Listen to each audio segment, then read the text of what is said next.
All right, let's dive into one of the most incredible periods in South Indian history, the Chola Empire. But look, this isn't going to be some dry history lesson. We're talking about a story where a magnificent kingdom, at the absolute height of its power, is pushed to the very brink of collapse by a succession crisis. So picture this. The whole empire is holding its breath. The king is fading away. And the one question on everyone's mind is simple, but it's terrifying. Who's going to be next? This is a political thriller, plain and simple, and the fate of an entire empire is hanging by a thread. So, just to set the scene for you, we're in the year 970 CE, the Chola dynasty. And these guys, they were the superpower of their day. Absolute masters of the sea, military geniuses, and they built these breathtaking temples that you can still see today. They are at the top of their game, which makes the chaos that's about to unfold even more dramatic. Okay, now let's get right to the heart of the problem. Because at the center of this golden empire, there's a ruler whose private pain is about to become a very, very public catastrophe. The emperor, a man named Sundra Chola, is basically a ghost in his own palace. He's bedridden, yeah, but it's not just a physical sickness. He's being eaten alive by a psychological wound, haunted by a ghost from his youth. And that kind of weakness at the very top, well, it creates a dangerous power vacuum. And listen to this. These are the emperor's own words, supposedly overheard by servants. He's talking to a spirit, tortured by guilt he's been carrying for more than 2 decades. So you see, this isn't just a sick king. This is a man consumed by his past. And that vulnerability is like an open invitation for a conspiracy.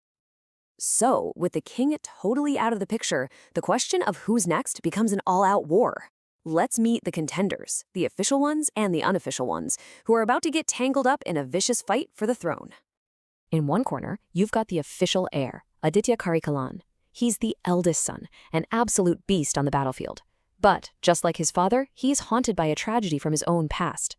And in the other corner, we have Madhurantakan.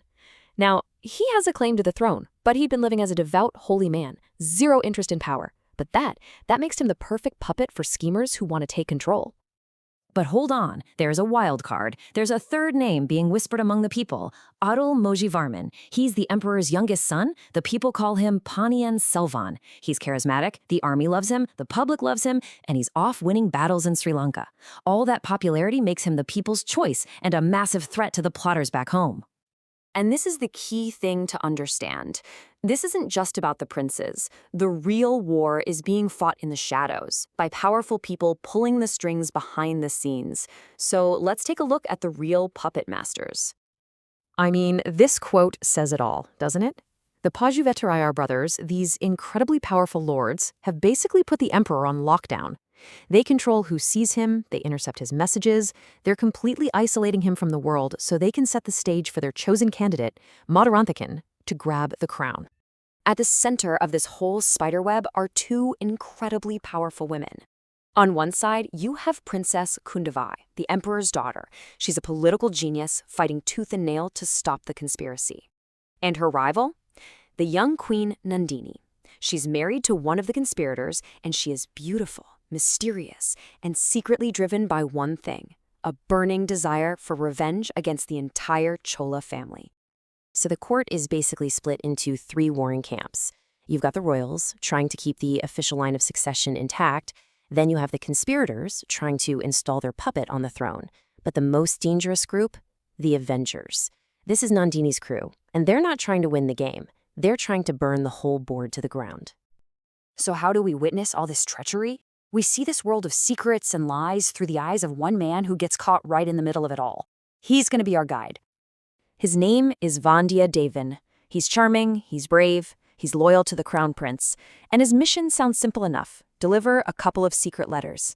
But as soon as he steps into the heart of the empire, he trips right over this massive conspiracy, and his simple delivery job turns into a desperate fight to just stay alive. And you know, this is what makes him so easy to root for. While he's navigating all this political danger, he's also fighting an internal battle. He's tempted by power, by wealth, and especially by the mysterious Queen Nandini. He knows it's all a trap, a web that could completely destroy him. The war inside his own head is just as dangerous as the assassins on his tail. All of these schemes, all these rivalries and secret missions, they're all hurtling towards one single tragic moment. One night where the fate of the entire empire is going to be sealed in blood. The crown prince, Aditya Karikalan, gets an invitation he just can't turn down. It's from Nandini, the woman from his past who he can't seem to shake. He knows it's a trap. He knows. But he's drawn to her anyway, lured into one final, deadly showdown. And here's how it all goes down. 7 p.m., the prince arrives. By 9, he's alone with Nandini, behind a locked door. 30 minutes later, a single scream rips through the palace. By 10 p.m., the doors are smashed open, and the crown prince is found dead. And just like that, the political crisis becomes a murder mystery. And there are 3 main suspects. Nandini, the vengeful queen he was last seen with. Her husband, Pajueterayar, the chief plotter. And our guy, Vandiyadevan, the messenger who was found right there at the scene, looking guilty as hell. Then, in the middle of all the chaos, you hear a shout, a confession. A young noblewoman named Mani Meghalaya steps forward and claims she's the one who killed him. But her story completely falls apart, right away. The sword she's holding is clean. There's no way she could have done it. It's an obvious lie, a desperate move to protect someone else, someone she thinks is the real murderer. So her fake confession just throws gasoline on the fire. It leaves the entire empire with these terrifying questions. Who actually killed the prince? Was this a cold political hit, or was it personal revenge? And now for the big one. With the heir dead, who's in charge? The assassination of Aditya Karikalan is the spark that lights the powder keg. The empire just descends into absolute chaos. Alliances are shattered, loyalties mean nothing anymore, and this once great, stable kingdom is now on the brink of civil war. The final struggle for the crown has begun. Which leaves us with this one last huge question. When it all comes crashing down, when empires are on their knees, what really decides who gets to rule? Is it your family name? Is it how clever your schemes are? Or is it something else? Something like destiny?